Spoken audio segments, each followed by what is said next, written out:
Imaginemos por un momento la siguiente escena. Son, digamos, las 7:55 de la mañana en una escuela primaria pública. La hora pico absoluta. Sí, exacto. Faltan 5 minutos para que suene el timbre. Hay cientos de estudiantes corriendo por el patio, docentes tratando de, pues, sacar copias de último minuto, una madre de familia en la puerta preguntando por un suéter perdido y otra exigiendo hablar ya mismo sobre un problema de acoso. Un martes cualquiera en la educación pública. Tal cual. Y, en el centro exacto de todo este torbellino, tratando de mantener el barco a flote, está la dirección de la escuela. Y fíjate que muchas veces, desde fuera, existe la percepción de que liderar un plantel educativo se trata simplemente de, no sé, firmar boletas, autorizar permisos y asegurar que las luces se apaguen al final del día. Claro, la visión del trabajo de escritorio. Pero la realidad de la gestión escolar hoy en día está a años luz de eso.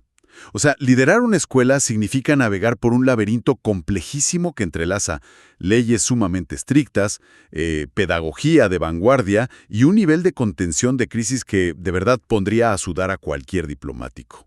¿Es un escenario caótico? Sí, pero absolutamente real. Y bueno, esa complejidad operativa es justo lo que nos reúne en esta exploración detallada de hoy. Vamos a analizar un material fascinante, que son las directrices estratégicas diseñadas para la evaluación de la USICAM. Que para quienes nos escuchan y quizá no estén familiarizados con las siglas, estamos hablando de la unidad del sistema para la carrera de las maestras y los maestros. Exactamente. Específicamente, hoy estamos revisando el temario oficial, el estratégico para la promoción horizontal de directores en educación primaria. Y en términos prácticos, ojo aquí, este no es solo un temario para un examen de opción múltiple, es, más bien, el mapa de ruta definitivo que muestra qué le exige exactamente el sistema educativo actual a sus líderes. Y la misión de nuestra inmersión profunda de hoy es decodificar ese mapa. Porque, a ver, si uno lee el índice de estos textos, a primera vista parece una lista interminable y, seamos honestos, un poco árida de acuerdos burocráticos. Totalmente árida. Sí, pero la promesa para la audiencia es que al desglosar esta información, vamos a descubrir una radiografía perfecta de cómo la nueva escuela mexicana visualiza al líder escolar ideal. Que es un perfil muy específico. Sí, hablamos de un perfil casi camaleónico, alguien que debe combinar un rigor normativo implacable con una empatía humana profunda. Así que para entender a este monstruo, empecemos por los cimientos. El sistema plantea que todo inicia con el marco normativo y legal. Y a ver, entiendo que la ley es importante, claro, pero para un director que tiene que lidiar con niños y maestros todos los días en el patio, ¿por qué el conocimiento de la Constitución y las leyes generales se considera la piedra angular de su trabajo diario? Pues es una excelente pregunta, porque siempre existe la tentación de ver la ley como un simple trámite, ¿no? Como un obstáculo burocrático que hay que palomear. Sin embargo, en el contexto actual, la ley es el escudo protector tanto de la comunidad escolar como del propio directivo. Las directrices inician marcando el artículo 3 constitucional y la Ley General de Educación como los pilares absolutos. Que son la base de todo el sistema. Así es, y no se trata de que el director se memorice los artículos, sino de entender que estos textos dictan la estructura misma del sistema educativo nacional y las bases de la participación social. Pero el giro fundamental aquí, lo que realmente cambia el juego, es el enfoque basado en derechos. El temario pone un énfasis enorme, enorme en la Ley General de los Derechos de Niñas, Niños y Adolescentes. A ver, detengámonos ahí un momento. Porque es muy común escuchar términos como inclusión o igualdad sustantiva en discursos de fin de cursos o en propaganda institucional. Suenan a palabras de moda, pero lo que plantea este marco normativo es que no son conceptos aspiracionales, ¿cierto? Son mandatos legales inflexibles. Exactamente. No son sugerencias pedagógicas de «ay, sería bonito ser inclusivos». Son obligaciones de Estado. Te pongo un ejemplo muy claro. Si un director permite que a un estudiante se le niegue el acceso al plantel por no llevar el uniforme escolar completo o por su corte de cabello, no solo está tomando una mala decisión administrativa. Está cometiendo una falta grave. Está violando un derecho constitucional al acceso a la educación y a la no discriminación. El director se convierte ante la ley en el garante principal de los derechos de las infancias dentro del recinto escolar. Por eso el marco normativo es tan meticuloso en este temario. Claro, porque un error de criterio ahí te cuesta el puesto o una demanda. Totalmente. Y el documento también incluye operativos muy específicos. Por ejemplo, el acuerdo emitido el 5 de abril de 2024 que regula el funcionamiento de los consejos técnicos escolares. El sistema ya no ve al consejo técnico como una simple reunión mensual para, tomar café y llenar formatos administrativos. Que eran la queja histórica de los docentes, ¿no? Que el consejo era pura burocracia. Exacto. Ahora se establece legalmente como el máximo órgano colegiado de decisión pedagógica y el director tiene que saber cómo orquestarlo, cómo darle ese peso legal y funcional, apoyado también en los perfiles profesionales de UCICAM 2025-2026. Y toda esta base legal que establece, digamos, las reglas del juego pesado, nos lleva a una pregunta inevitable. ¿Cómo se ve esto cuando el líder escolar cierra la puerta de su oficina, deja los códigos legales en el escritorio y camina hacia las aulas?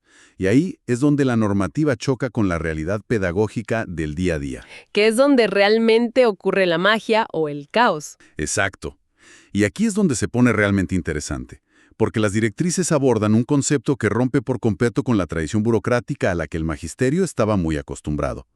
Hablan de un documento rector titulado Un libro sin recetas para la maestra y el maestro. Y, el simple título ya es una declaración de intenciones enorme. Es un cambio de paradigma brutal. Durante décadas, los sistemas educativos, y no solo en México sino en muchas partes del mundo, funcionaron bajo la lógica de entregarle al docente un manual estrictamente secuenciado. El famoso programa donde te decían qué enseñar cada día. Sí, se esperaba que el maestro en Tijuana, en el norte, y el maestro en Chiapas, en el sur, enseñaran exactamente lo mismo, de la misma forma, el mismo martes de octubre. El concepto de un libro sin recetas instaura lo que el sistema ahora llama autonomía profesional y transformación pedagógica. Ya no hay guiones rígidos. Se confía en el criterio del educador para adaptar la enseñanza a su entorno inmediato. A ver, yo entiendo la belleza filosófica de la autonomía. Suena maravilloso. Pero seamos críticos por un momento desde la perspectiva directiva. Quitarle la receta a un colectivo docente que lleva, 20 años cocinando exactamente con las mismas instrucciones, puede generar muchísima incertidumbre, incluso pánico o caos. Entonces, ¿cómo interviene la dirección escolar para que esta libertad tan aplaudida no se convierta simplemente en desorden en las aulas? Es un punto clave. Y ahí es donde el liderazgo del que hablábamos se vuelve vital. El directivo no deja a los docentes a la deriva. No les dice, hagan lo que quieran. Los guía a través de la nueva estructura del Plan de Estudio 2022. Que tiene sus propias reglas. Claro. Para lograrlo, primero el director debe asegurar que entiendan los componentes técnicos, como los famosos ejes articuladores y los campos formativos. Además, operan con los programas sintéticos. Y para tenerlo muy claro para quienes buscan entender la estructura técnica, estos programas abarcan las fases 3, 4 y 5. Que si no me equivoco, corresponden a los 6 grados de nuestra primaria tradicional, ¿verdad? Así es. Primera y segunda fase son inicial y preescolar. Entonces, el programa sintético es, digamos, el esqueleto básico de contenidos que la autoridad federal determina que todos los niños del país sí o sí deben conocer. Pero es un esqueleto, y un esqueleto necesita músculo, necesita piel para cobrar vida. Y según las directrices que estamos analizando, ese proceso de darle vida local se llama construir el programa analítico. Exactamente. Y el director es quien lidera y modera esa construcción colegiada. El proceso arranca con algo fundamental llamado lectura de la realidad. Esto significa que antes de planear una sola clase de matemáticas o de historia, el colectivo docente se tiene que sentar y diagnosticar a su comunidad.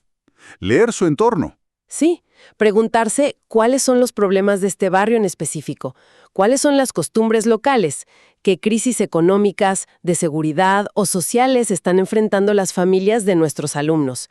A partir de esa lectura detallada, se hace el codiseño. Es la adaptación del currículum nacional a la realidad viva, palpitante del estudiante. Pensemos en un ejemplo práctico para que la audiencia pueda visualizar esto de la lectura de la realidad. Digamos que si una escuela está ubicada en una zona rural agrícola, el director y los docentes, bajo este esquema, podrían decidir que los proyectos de matemáticas y ciencias naturales giren en torno a, no sé, los ciclos de siembra, los tipos de suelo, la economía local de los cultivos. Es un escenario perfecto. Pero, en cambio, si la misma escuela, con el mismo esqueleto nacional, está en una zona urbana altamente industrializada, los mismos contenidos se abordarían a través de proyectos sobre impacto ambiental de las fábricas, transporte público o tecnología. Es adaptar la escuela al mundo del niño, y no obligar al niño a adaptarse a un mundo abstracto de la escuela. Esa es la esencia pura del programa analítico, que el conocimiento tenga sentido para el alumno en su contexto, y esto va de la mano con otro concepto que es clave en este eje pedagógico y que el director debe dominar, que es la evaluación formativa. A la evaluación. Otro tema espinoso. Muy espinoso. La instrucción oficial en este temario es tajante al señalar que la evaluación debe tener una función reguladora del aprendizaje. A ver, en sistemas pasados, y muchos crecimos así, la evaluación era frecuentemente punitiva. Era el número rojo al final del bimestre. Un número rojo que servía básicamente para clasificar al alumno entre el bueno, el regular y el malo. Ahora la normativa exige que sea un termómetro constante. Si el termómetro indica que algo no está funcionando, el docente no se espera reprobar al niño a fin de mes. Ajusta la estrategia pedagógica a mitad del camino. La evaluación en este modelo sirve para aprender y ajustar, no para castigar ni clasificar. Pero a ver, implementar todo este diseño pedagógico personalizado, codiseñado, formativo, y a la vez garantizar los derechos legales estrictos que mencionamos al principio, requiere una energía tremenda por parte de la dirección. Es agotador, sin duda. Porque todo esto choca de frente con la realidad del día a día. Con los conflictos entre compañeros, las ausencias, la falta de tiempo, las crisis familiares. Y esto nos adentra en una de las áreas más complejas de este temario, que son los ejes 3 y 4, referentes al liderazgo humano, la gestión escolar y los protocolos de actuación. Porque es muy fácil escribir, hay que ser empáticos en un documento de política pública. El papel lo aguanta todo. Exacto. Pero es muy distinto aplicarlo cuando tienes a dos padres de familia gritando en la puerta y la presión del supervisor de zona encima. Resulta fascinante, y creo que muy revelador de este cambio de época, ver cómo habilidades que antes se consideraban simples, rasgos de personalidad deseables en un director, ahora son exigencias oficiales evaluables. Totalmente. El sistema ahora te evalúa competencias directivas explícitas como el liderazgo distribuido, el trabajo colaborativo, la empatía y la asertividad. El liderazgo distribuido, por ejemplo, es crucial. Reconoce que un director no puede ser un microgestor que controla cada lápiz que se mueve en el edificio. No le da la vida. Tiene que ser como un director de orquesta. Exacto. Debe delegar, empoderar a su equipo, marcar el ritmo. Y esto se cristaliza normativamente en herramientas como el proceso de mejora continua, el famoso PMC. Que acaba de tener actualizaciones, ¿no? Sí, las orientaciones más recientes son de agosto de 2024 y dejan clarísimo que el PMC no es un formato burocrático, un plan de trabajo que se llena a principio de año escolar para cumplir con la supervisión, se engargola y luego se guarda en un cajón hasta julio. Que era la práctica común. Tristemente sí. El sistema ahora te dice que el PMC es la escuela mirándose al espejo constantemente. Es preguntarse en colectivo, a ver, ¿por qué falló nuestra estrategia de comprensión lectora este trimestre? ¿O qué necesitamos ajustar urgentemente la infraestructura del plantel para ser más accesibles para nuestros alumnos con discapacidad motriz? Y para que esa mejora ocurra realmente en las aulas y no se queden juntas de consejo, el director tiene que hacer algo que, reconozcámoslo, a muchísimos docentes les genera pánico absoluto, y es la observación de clase. Sí, es un tema súper delicado. Entrar al salón, sentarse en una sillita al fondo a ver cómo da la clase un maestro que a lo mejor tiene 20 años más de experiencia que tú y luego darle la retroalimentación.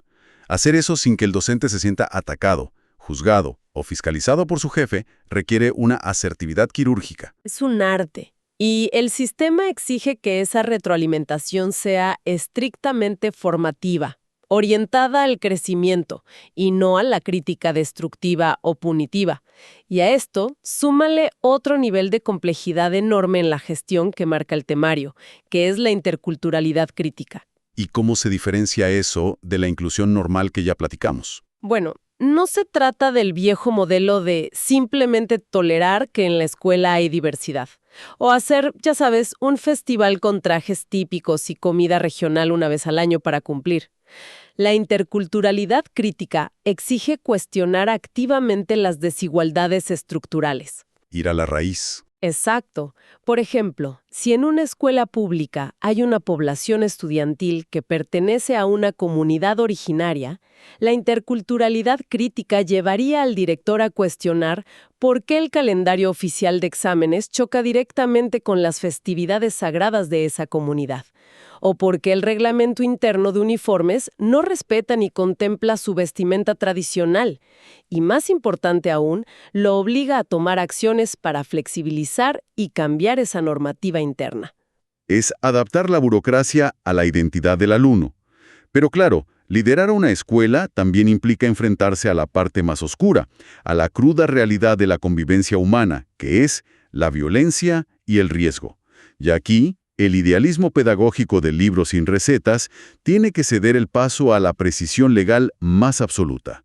Los protocolos de seguridad no son opciones pedagógicas. Científico en exigir el dominio casi perfecto de protocolos de prevención, reacción y atención en situaciones de riesgo. Menciona explícitamente, por ejemplo, el acuerdo del 14 de diciembre de 2023 que establece los lineamientos para la erradicación del acoso escolar, el bullying. Que es un tema crítico en las escuelas. Un director no puede, bajo ninguna circunstancia, improvisar cuando hay una denuncia de acoso por parte de una familia o un estudiante.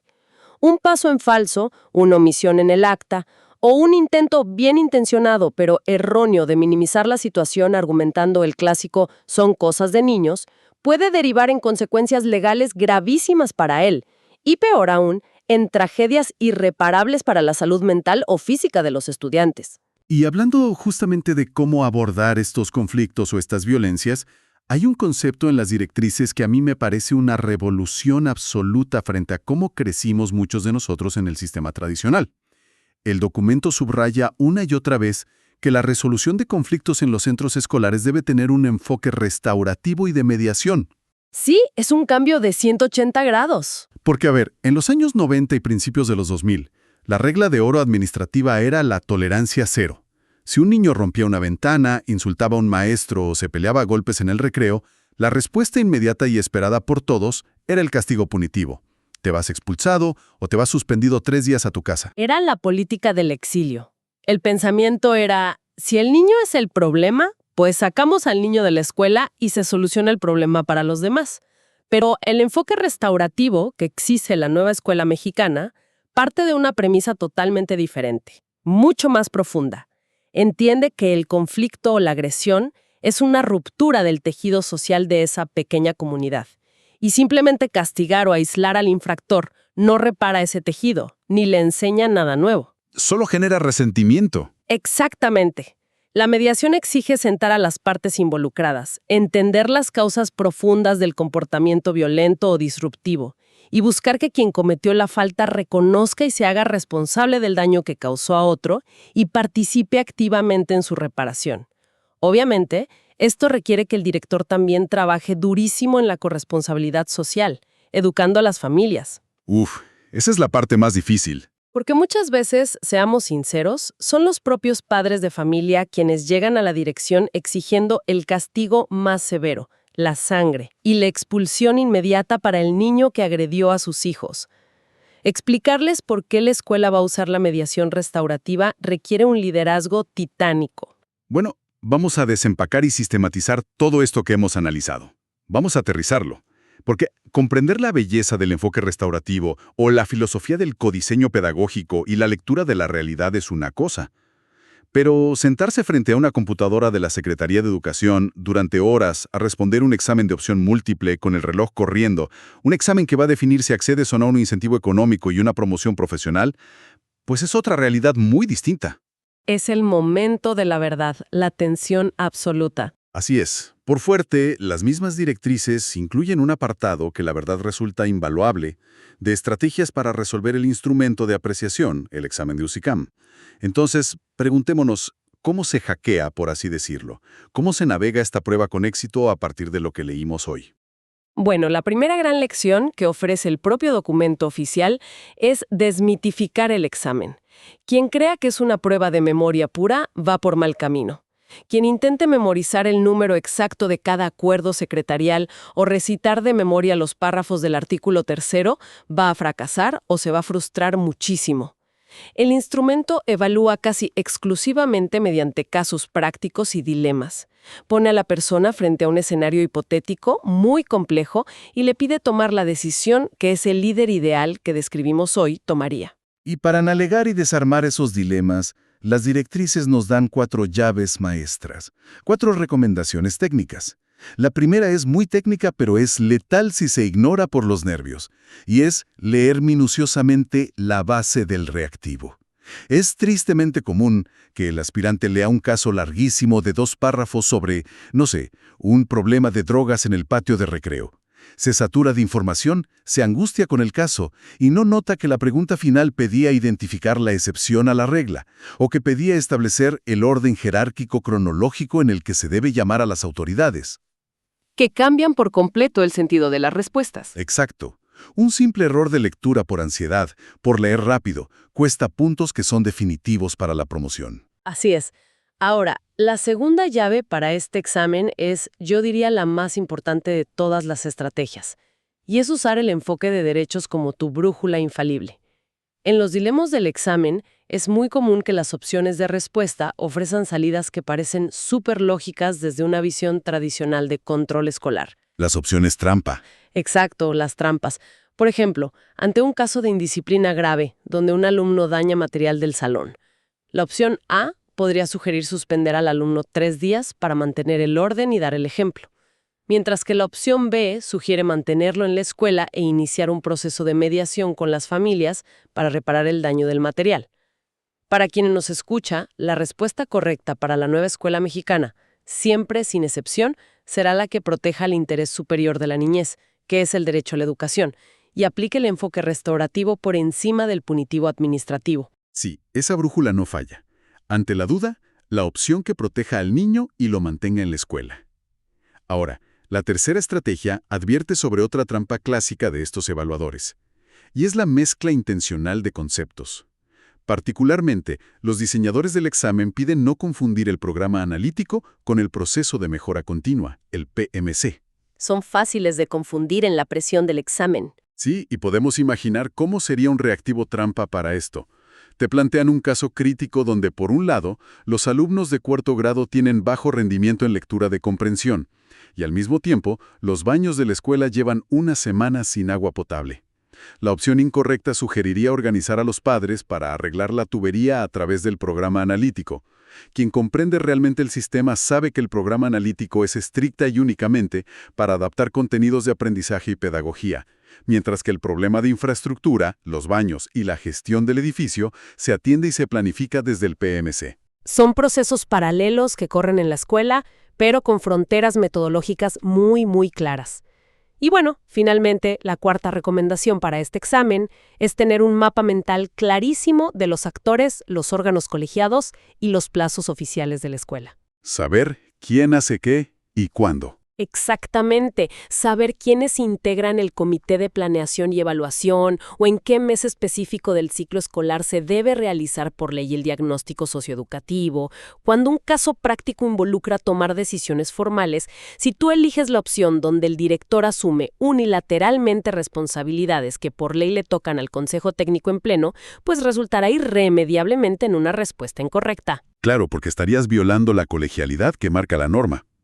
Entonces, alejándonos un poco de esta presión del examen y de los puntajes, y mirando el panorama completo de los documentos que revisamos hoy, desde el peso abrumador de la Constitución, pasando por esta libertad de libros sin recetas, la empatía obligatoria de la mejora continua y el reto gigantesco de los protocolos restaurativos, para ti, ¿cuál es el verdadero mensaje de fondo de estas directrices sobre lo que significa ser un profesional de la educación hoy en día? Yo creo que la síntesis de todo este marco es que prepararse para esta evaluación horizontal trasciende por mucho, muchísimo, el deseo legítimo de obtener un incentivo económico o una mejora salarial. El sistema lo está planteando como un compromiso ético, profundo, de profesionalización. El director que la nueva escuela mexicana busca perfilar en estos documentos es un líder capaz de sostener una tensión que es constante. Por un lado, una rigidez y firmeza absoluta para proteger la integridad y los derechos legales de los alumnos ante cualquier riesgo, y combinada, por otro lado, con una flexibilidad casi infinita para adaptar la pedagogía, soltar el control de las recetas y comprender el contexto humano y precario, muchas veces, de su comunidad. El directivo en este modelo deja de ser un burócrata que administra los insumos de un edificio escolar y se convierte en el arquitecto de un espacio vivo donde todos los días se ensaya la democracia, la inclusión y la justicia social. Una visión de liderazgo educativo que resulta, la verdad, profundamente exigente, pero a la vez es muy inspiradora. Nos demuestra que dirigir una escuela pública en la actualidad es, sin lugar a dudas, uno de los trabajos intelectuales y humanos de mayor impacto y complejidad en nuestra sociedad. Ha sido una exploración sumamente enriquecedora que nos permite ver mucho más allá de los trámites y comprender el corazón mismo del sistema educativo actual. Y para la audiencia, para quienes nos acompañan y buscan aprender continuamente de estos procesos, queremos dejar sobre la mesa una última reflexión, construida sobre lo que analizamos juntos hoy. Si el sistema educativo estatal está evaluando y formando tan rigurosamente a los directivos del futuro, ¿para qué la resolución de conflictos escolares abandone de una vez por todas los castigos punitivos y adopte obligatoriamente un enfoque de mediación y justicia restaurativa? ¿Cómo podría esta nueva generación de líderes escolares, a través de los miles de niños que están educando hoy con este modelo, terminar transformando radicalmente la forma en que comunidades enteras resuelven sus propios conflictos sociales, de inseguridad o vecinales, fuera de los muros de la escuela en las próximas décadas? Es una idea poderosa y esperanzadora para analizar y debatir en nuestros propios entornos. Muchísimas gracias por acompañarnos en este análisis profundo. Recuerden que el aprendizaje no se detiene nunca y cuestionar siempre nuestro entorno es la mejor herramienta para entenderlo. Hasta nuestra próxima exploración detallada.